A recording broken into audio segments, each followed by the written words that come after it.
Welcome to Dweller of the Dark. We're a channel honoring the yellowed and blackened bones of many prominent authors. We'll be digging up several obscure, strange, and forgotten authors who influenced many of the great horror, science fiction, and fantasy writers today. Comment below if you like. If you have authors that you'd like to see recognized, list them in the comments or contact our author page. Subscribe for more tales of the horrifying, obscure, strange, and forgotten. I have quite a collection. Climbing out of the tombs. If you like any of our tales, hit the like button below. You can find us on Facebook, Jeffrey LeBlanc Horror Writer, the official website, jeffreyleblanc.com, on Amazon and Twitter at Jeffrey J. LeBlanc. The Temple is a short story written by H.P. Lovecraft in 1920 and first published in the magazine Weird Tales, number 24, in September of 1925.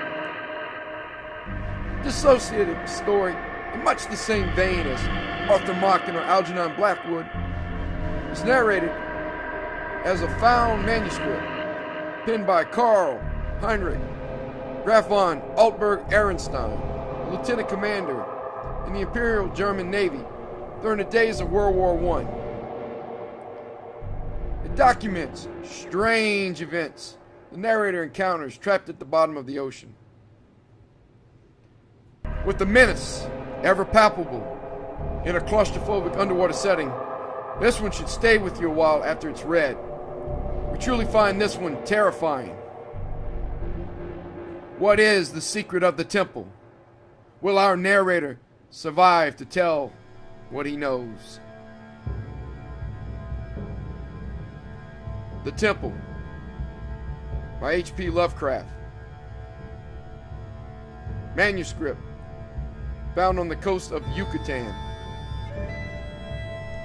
On August 20th, 1917, I, Karl Heinrich, Graf von Altberg-Ehrenstein, lieutenant commander in the Imperial German Navy and in charge of the submarine U-29, deposit this bottle, recorded in the Atlantic Ocean at a point to me unknown, but probably about north latitude 20 degrees, west longitude 35 degrees, where my ship lies, disabled on the ocean floor. I do so because of my desire to set certain unusual facts before the public. A thing I shall not, in all probability, survive to accomplish in person, since the circumstances surrounding me are as menacing as they are extraordinary, and involve not only the hopeless crippling of the U-29, but the impairment of my iron German will in a manner most disastrous. On the afternoon of June 18th, as reported by wireless to the U-61, bound for Kiel, we torpedoed the British freighter Victory, New York to Liverpool, in north latitude 45 degrees 16 minutes, west longitude 28 degrees 34 minutes, permitting the crew to leave in boats in order to obtain a good cinema view for the Admiralty records. The ship sank quite picturesquely bow first, the stern rising high out of the water whilst the hull shot down perpendicularly to the bottom of the sea. Our camera missed nothing, and I regret that so fine a reel of film should never reach Berlin. After that, we sank the lifeboats with our guns and submerged. When we rose to the surface, about sunset, a seaman's body was found on the deck, hands gripping the railing in curious fashion. The poor fellow was young, rather dark, and very handsome, probably an Italian or Greek, and undoubtedly of the Victory's crew. He had evidently sought refuge on the very ship which had been forced to destroy his own. One more victim of the unjust war of aggression which the English pig dogs are waging upon the fatherland. Our men searched for him, for souvenirs found in his coat pocket, a very bit out of ivory carved to represent a youth's head crowned with laurel. My fellow officer, Lieutenant Clens, believed that the thing was of great age and artistic value, so took it from the men for himself. How it had ever come into the possession of a common sailor, neither he nor I could imagine. As the dead man was thrown overboard, there occurred two incidents which created much disturbance among the crew. The fellow's eyes had been closed, but in the dragging of his body to the rail, they were jarred open, and many seemed to entertain queer delusion that they gazed steadily and mockingly at Schmidt and Zimmer, who were bent over the corpse. The boatswain Mueller, an elderly man who would have known better had he not been a superstitious Alsatian swine, became so excited by this impression that he watched the body in the water and swore that after it sank a little, it drew its limbs into a swimming position and sped away to the south under the waves. Clens and I did not like these displays of peasant ignorance and severely reprimanded the men, particularly Mueller. The next day, a very troublesome situation was created by the indisposition of some of the crew. They were evidently suffering from the nervous strain of our long voyage and had had bad dreams. Several seemed quite dazed and stupid, and after satisfying myself that they were not feigning their weakness, I excused them from their duties. The sea was rather rough, so we descended to a depth where the waves were less troublesome. Here, we were comparatively calm, despite a somewhat puzzling southward current, which we could not identify from our oceanographic charts. The moans of the sick men were decidedly annoying, but since they did not appear to demoralize the rest of the crew, we did not resort to extreme measures. It was our plan to remain where we were and intercept the liner Dacia, mentioned in information from agents in New York. In the early evening, we rose to the surface and found the sea less heavy. The smoke of a battleship was on the northern horizon, but our distance and ability to submerge made us safe. What worried us more was the talk of boatswain Mueller, which grew wilder as night came on. He was in a detestably childish state and babbled of some illusion of dead bodies drifting past the undersea portals, bodies which looked at it intensely and which he recognized in spite of bloating as having seen dying during some of our victorious German exploits. And he said that the young man we had found and tossed overboard was their leader. This was very gruesome and abnormal, so we confined Mueller in irons and had him soundly whipped. The men were not pleased at his punishment, but discipline was necessary.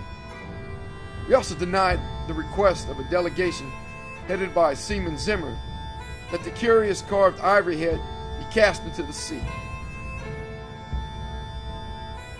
On June 20th, Seaman Bond and Schmidt, who had been ill the day before, became violently insane. I regretted that no physician was included in our complement of officers, since German lives are precious, but the constant ravings of the two concerning a terrible curse were most subversive of discipline, so drastic steps were taken. The crew accepted the event in a sullen fashion, but it seemed to quiet Mueller, who thereafter gave us no trouble.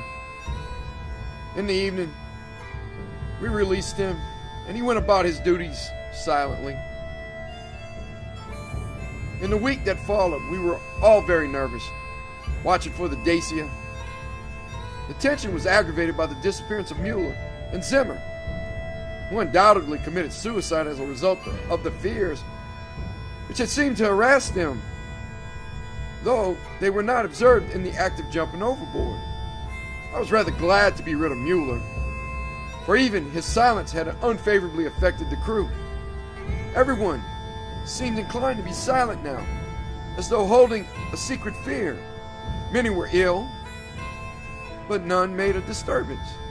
Lieutenant Clinton chafed under the strain and was annoyed by the merest trifles, such as the school of dolphins, which gathered about the U-29, increasing numbers, and the growing intensity of that southward current, which was not on our chart. It at length became apparent that we had missed the Dacia altogether. Such failures are not uncommon, and we were more pleased than disappointed, since our return to Wilshaven was now in order. At noon, June 28, we turned northeastward, and despite some rather comical entanglements with the unusual masses of dolphins, were soon underway.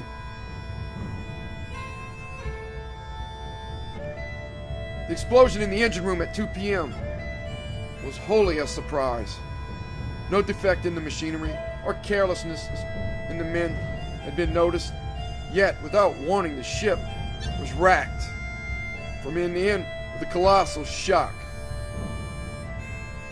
Lieutenant Clinton hurried to the engine room, finding the fuel tank and most of the mechanisms shattered, and engineers Rabe and Schneider instantly killed. Our situation had suddenly become grave indeed. For though the chemical air regenerators were intact, and though we could use the devices for raising and submerging the ship, and opening the hatches as long as compressed air and storage batteries might hold out, we were powerless to propel or guide the submarine. To seek rescue in the lifeboats would be to deliver ourselves into the hands of enemies unreasonably embittered against our great German nation, and our wireless had failed ever since the Victory affair to put us in touch with a fellow U-boat of the Imperial Navy. From the hour of the accident till July 2nd, we drifted constantly to the south, almost without plans and encountering no vessel. Dolphins still encircled the U-29, a somewhat remarkable circumstance, considering the distance we had covered. On the morning of July 2nd, we sighted a warship flying American colors, and the men became very restless in their desire to surrender. Finally, Lieutenant Klins had to shoot a seaman named Traub, who urged his un-German act with special violence. This quieted the crew for the time. We submerged unseen.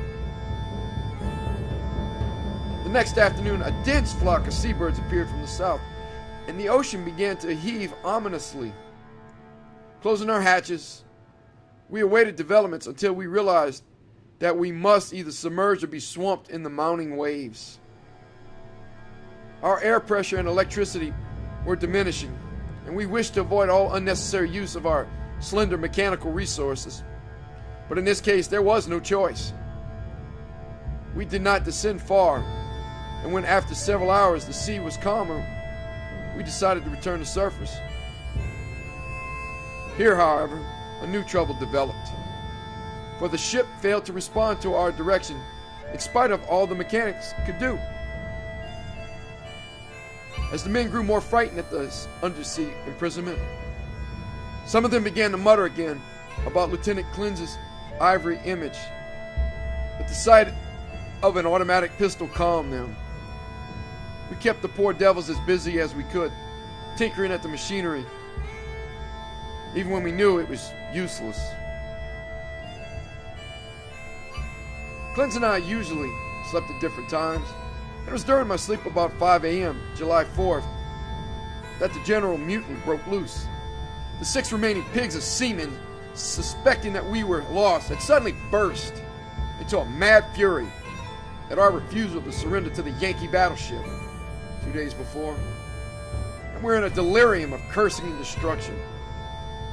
They roared like the animals they were, and broke instruments and furniture indiscriminately, screaming about such nonsense as the curse of the ivory image and the dark dead youth who looked at them and swam away. Lieutenant Klin seemed paralyzed and inefficient, as one might expect of a soft, womanish Rhinelander. I shot off 6 men, for it was necessary, and made sure that none remained alive. We expelled the bodies through the double hatches, and were alone in the U-29. Klin seemed very nervous and he drank heavily. It was decided that we remain alive as long as possible, using a large stock of provisions and chemical supply of oxygen, none of which had suffered from the crazy antics of those swinehound seamen. Our compasses, death gauges, and other delicate instruments were ruined, so that henceforth our only reckoning would be guesswork, based on our watches, the calendar, and our apparent drift as judged by any objects we might spy through the portholes or from the conning tower. Fortunately, we had storage batteries, still capable of long use, both for interior lighting and for the searchlight. We often cast a beam around the ship, but saw only dolphins swimming parallel to our own drifting course. I was scientifically interested in those dolphins, for though the ordinary Delphinus delphi is a cetacean mammal unable to subsist without air, I watched one of the swimmers closely for 2 hours and did not see him alter his submerged condition.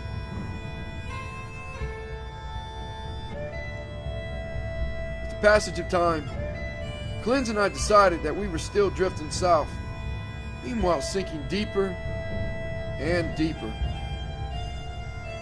We noted the marine fauna and flora and read much on the subject in the books I had carried with me for spare moments. I could not help observing, however, the inferior scientific knowledge of my companion. His mind was not Prussian, but given to imaginings and speculations which have no value. The fact of our coming death affected him curiously, and he would frequently pray in remorse over the men, women, and children we had sent to the bottom, forgetting that all things are noble which serve the German state.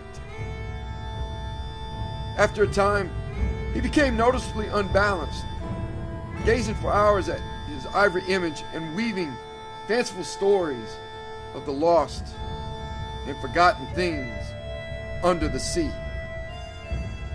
Sometimes, as a psychological experiment, I would lead him on in these wanderings and listen to his endless poetical quotations and tales of sunken ships. I was very sorry for him, for I disliked to see a German suffer. But he was not a good man to die with. For myself, I was proud, knowing how the fatherland would revere my memory and how my sons would be taught to be men like me. On August 9th, we espied the ocean floor and sent a powerful beam from the searchlight over it. It was a vast, undulating plain, mostly covered with seaweed and strewn with the shells of small mollusks.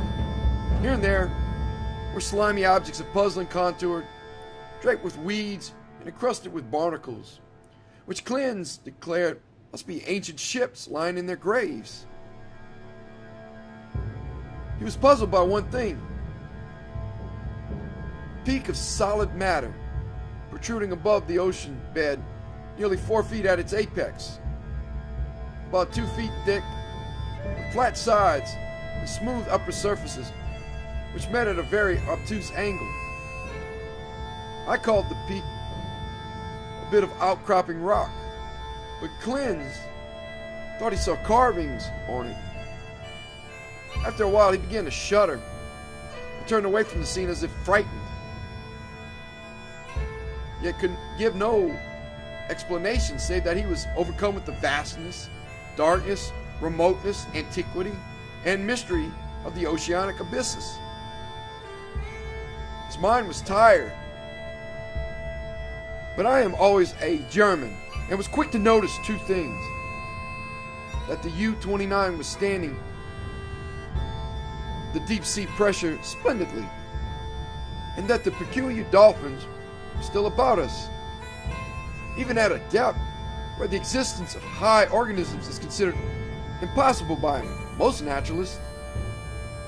That I had previously overestimated our depth, I was sure, but nonetheless, we must still be deep enough to make these phenomena remarkable. Our southward speed, as gauged by the ocean floor, was about as I had estimated from the organisms passed at higher levels. It was 3:15 p.m., August 12th, that poor Cleanse went wholly mad. He had been in the conning tower using the searchlight when I saw him bound into the library compartment, where I sat reading, and his face at once betrayed him. I will repeat here what he said, underlining the word he emphasized. "He is calling! He is calling! I hear him! We must go!" As he spoke, he took his ivory image from the table, pocketed it, and seized my arm in an effort to drag me up the companionway to the deck. In a moment, I understood that he meant to open the hatch and plunge with me into the water outside. A vagary of suicidal and homicidal mania for which I was scarcely prepared. As I hung back and attempted to soothe him, he grew more violent, saying, "Come now, do not wait until later. It is better to repent and be forgiven than to defy and be condemned." And I tried the opposite of the soothing plan and told him he was mad, pitifully demented. But he was unmoved and cried, "If I am mad, it is mercy. May the gods pity the man who, in his callousness, can remain sane to the hideous end. Come and be mad whilst he still calls with mercy." This outburst seemed to relieve a pressure in his brain, for as he finished, he grew much milder, asking me to let him depart alone if I would not accompany him. My course at once became clear. He was a German, but only a Rhinelander and a commoner, and he was now a potentially dangerous madman. By complying with his suicidal request, I could immediately free myself from one who was no longer a companion but a menace. I asked him to give me the ivory image before he went. But this request brought from him such uncanny laughter that I did not repeat it. And I asked him if he wished to leave any keepsake or lock of hair for his family in Germany, in case I should be rescued. But again he gave me that strange laugh. So, as he climbed the ladder, I went to the levers, and allowing proper time intervals, operated the machinery, which sent him to his death. After I saw that he was no longer in the boat, I threw the searchlight around the water in an effort to obtain a last glimpse of him, since I wished to ascertain whether the water pressure would flatten him, as it theoretically should, or whether the body would be unaffected like those extraordinary dolphins.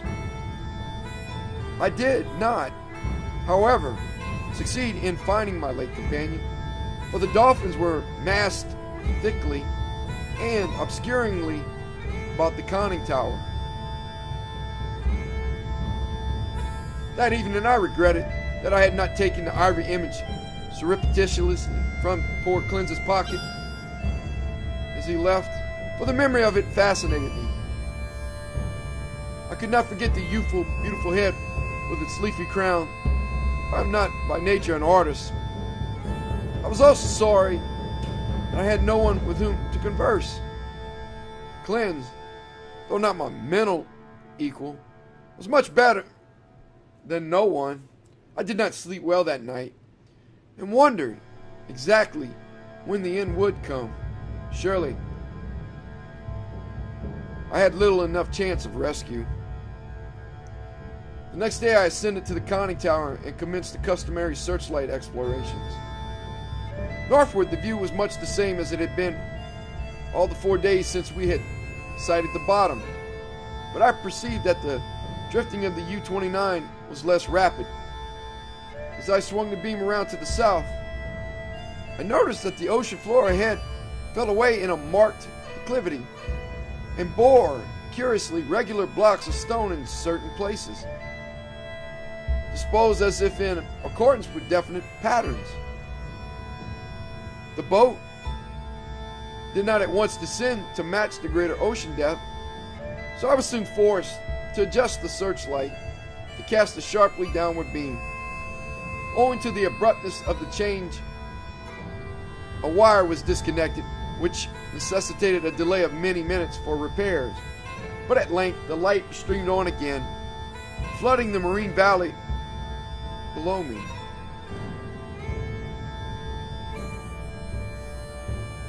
I am not given to emotion of any kind, but my amazement was very great when I saw what lay revealed in that electric glow. And yet, as one reared in the best culture of Prussia, I should not have been amazed, for geology and tradition alike tell us of great transpositions in oceanic and continental areas.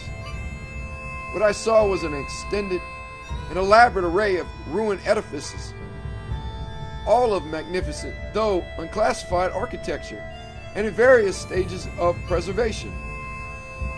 Most appeared to be of marble, gleaming whitely in the rays of the searchlight, and the general plan was of a large city at the bottom of a narrow valley, with numerous isolated temples and villas on the steep slopes above. Roofs were fallen and columns were broken, but there still remained an air of immorality against splendor which nothing could efface.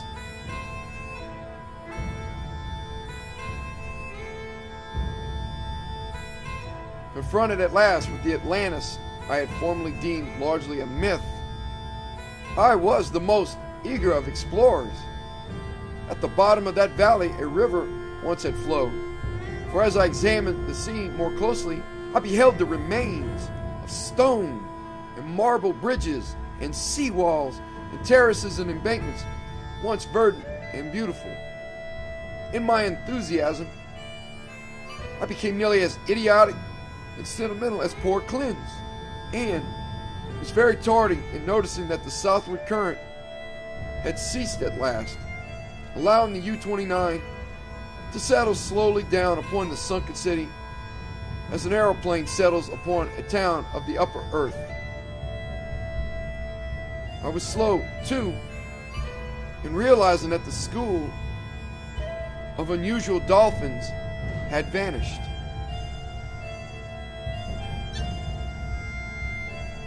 In about 2 hours, the boat rested in a paved plaza close to the rocky wall of the valley.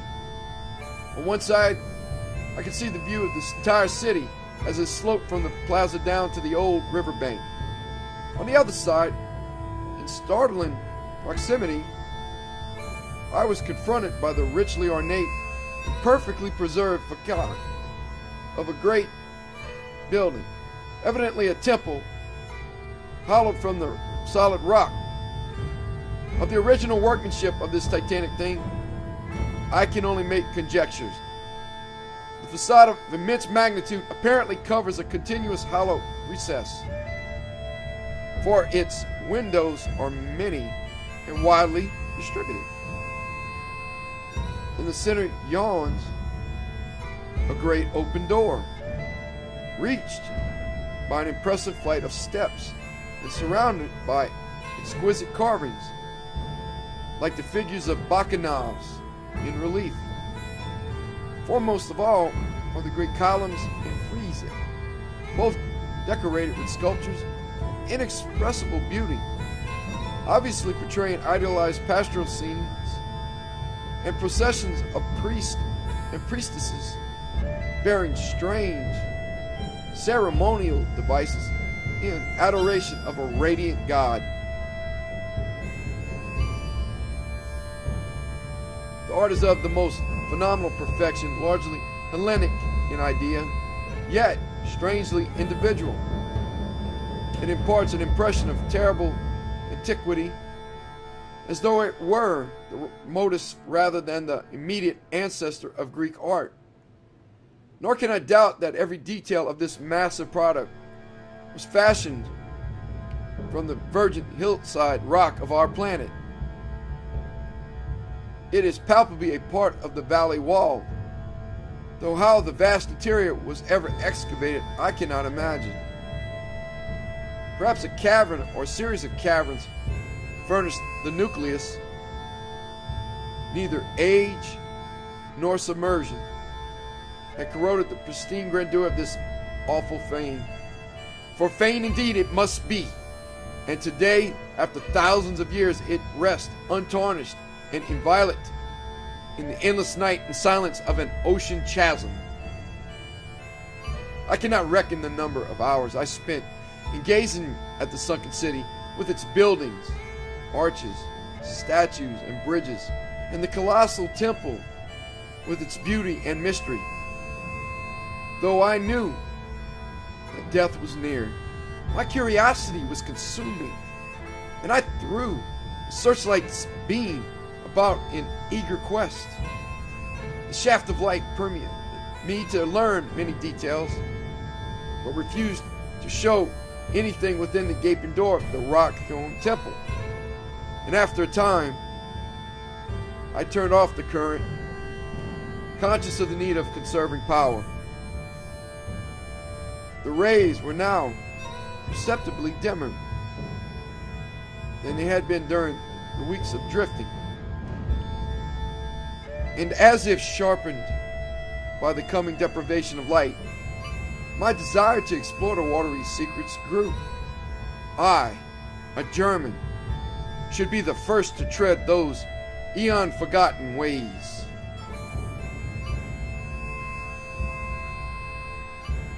I produced and examined a deep-sea diving suit of joined metal and experimented with the portable light and air generator. Though I should have trouble in managing the double hatches alone, I believed I could overcome all obstacles with my scientific skill and actually walk about the dead city in person. On August 16th, I effected an exit from the U-29 and laboriously made my way through the ruined and mud-choked streets to the ancient river. I found no skeletons or other human remains, but gleaned a wealth of archaeological lore, sculptures, and coins. Of this I cannot now speak, save to utter my awe at a culture in the full noon of glory, when cave dwellers roamed Europe and the Nile flowed unwatched to the sea. Others, guided by this manuscript, if it shall ever be found, must unfold the mysteries at which I can only hint. I returned to the boat as my electric batteries grew feeble, resolved to explore the rock temple on the following day. On the 17th, as my impulse to search out the mystery of the temple waxed still more insistent, a great disappointment befell me. For I found that the materials needed to replenish the portable light had perished in the mutiny of those pigs in July. My rage was unbounded, yet my German sense forbade me to venture unprepared into an utterly black interior, which might prove the lair of some indescribable marine monster, or a labyrinth of passages from whose windings I could never extricate myself. All I could do was to turn on the waning searchlight of the U-29, and with its aid, walk up the temple steps and study the exterior carvings. The shaft of light entered the door at an upward angle, and I peered in to see if I could glimpse anything, but all in vain.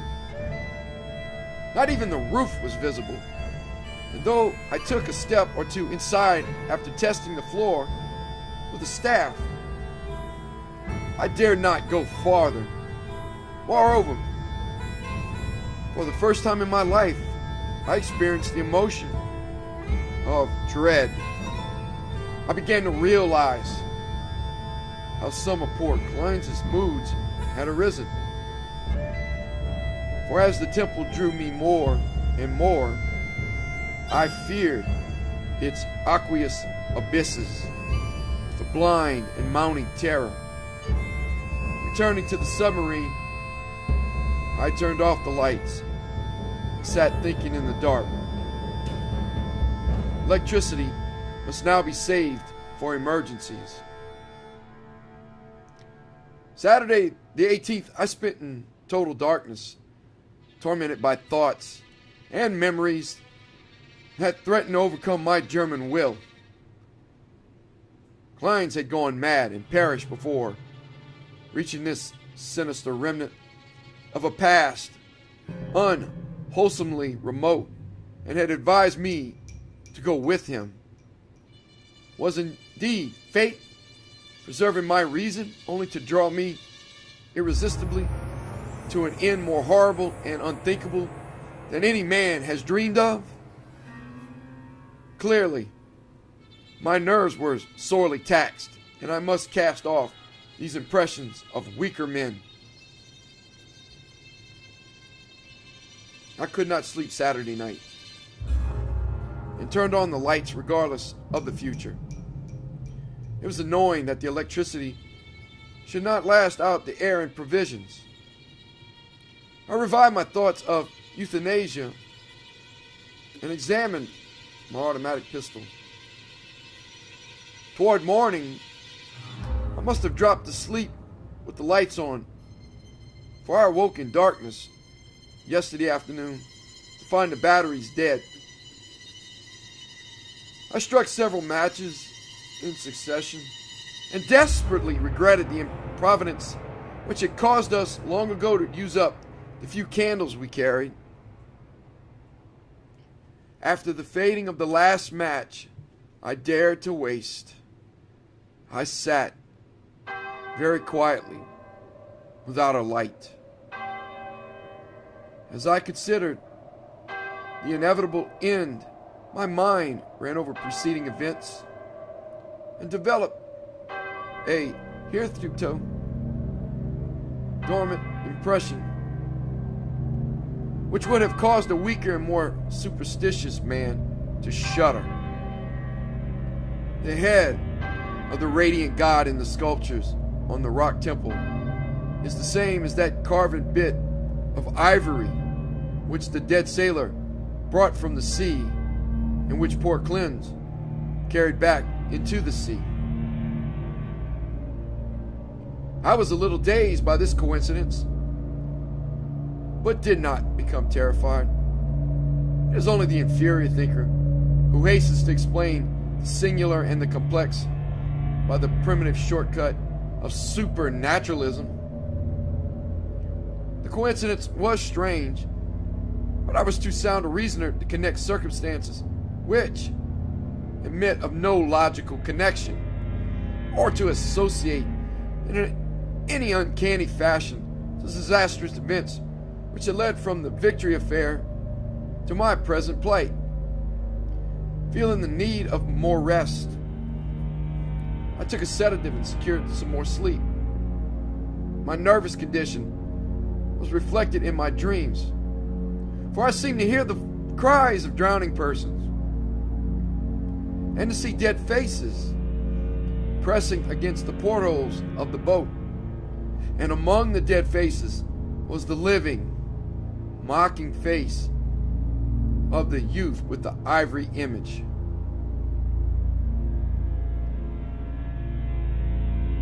I must be careful how I record my waking today, for I am unstrung, and much hallucination is necessarily mixed with fact.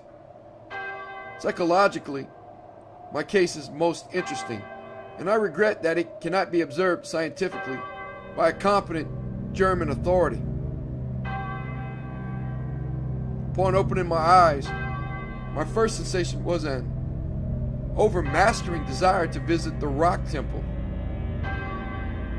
a desire which grew every instant, yet which I automatically sought to resist through some emotion of fear which operated in the reverse direction. Next, there came to me the impression of light amidst the darkness of dead batteries, and I seemed to see a sort of phosphorescent glow in the water through the porthole which opened toward the temple. This aroused my curiosity, for I knew of no deep-sea organism capable of emitting such luminosity. But before I could investigate, there came a third impression, which, because of its irrationality, caused me to doubt the objectivity of anything my senses might record. It was an aural delusion, a sensation of rhythmic, melodic sound, as of some wild yet beautiful chant or choral hymn, coming from the outside through the absolutely soundproof hull of the U-29. Convinced of my psychological and nervous abnormality, I lighted some matches and poured a stiff dose of sodium bromide solution, which seemed to calm me to the extent of dispelling the illusion of sound. But the phosphorescence remained, and I had difficulty in repressing a childish impulse to go to the porthole and seek its source.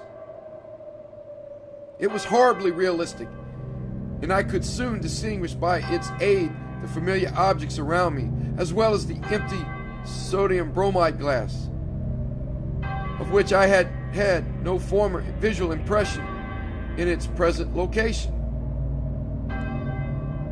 The last circumstance made me ponder, and I crossed the room and touched the glass. It was indeed in the place where I had seemed to see it. Now I knew that the light was either real or part of an hallucination so fixed and consistent that I could not hope to dispel it. So, abandoning all resistance, I ascended to the conning tower to look for the luminous agency. Might it not actually be another U-boat offering possibilities of rescue?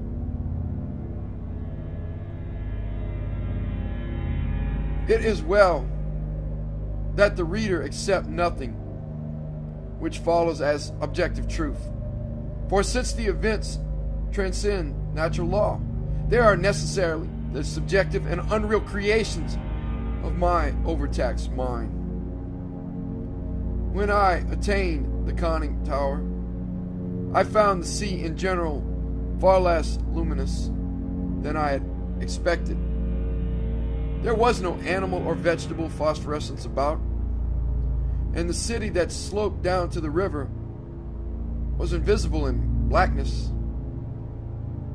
What I did see was not spectacular, nor grotesque, or terrifying, yet it removed my last vestige of trust in my consciousness. For the door and windows of the undersea temple hewn from the rocky hill were vividly aglow with a flickering radiance as from a mighty altar flame far within. Later incidents are chaotic. As I stared at the uncannily lighted door and windows, I became subject to the most extravagant visions. Visions so extravagant that I cannot even relate them. I fancied that I discerned objects in the temple. Objects, both stationary and moving. And seemed to hear again the unreal chant that had floated to me when first I awaked. And over all rose thoughts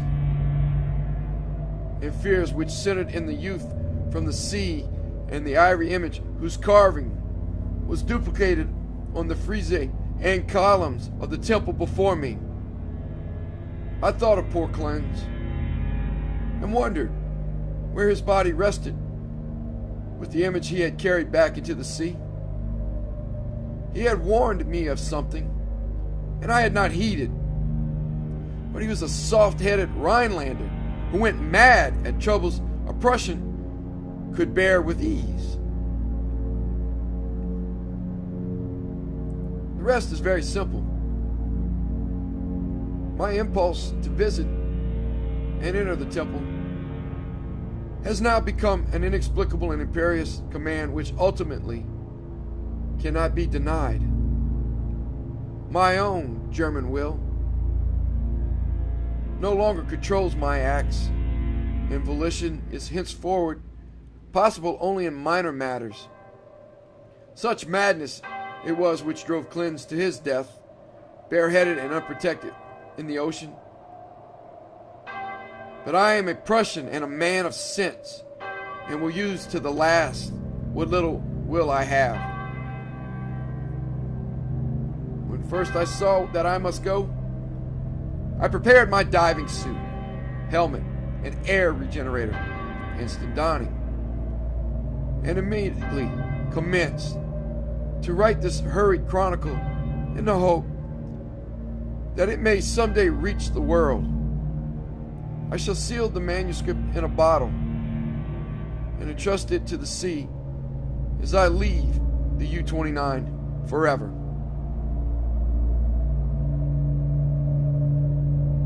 I have no fear, not even from the prophecies of the madman Klins. What I have seen cannot be true, and I know that this madness of my own will at most lead only to suffocation when my air is gone.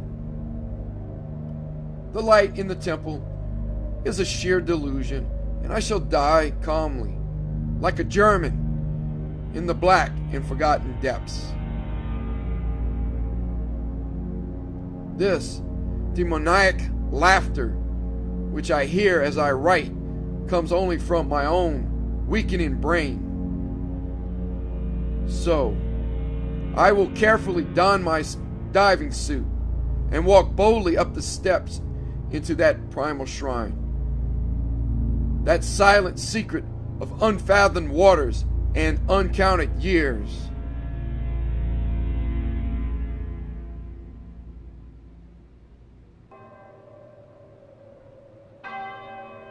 Thank you for listening. Have a good night.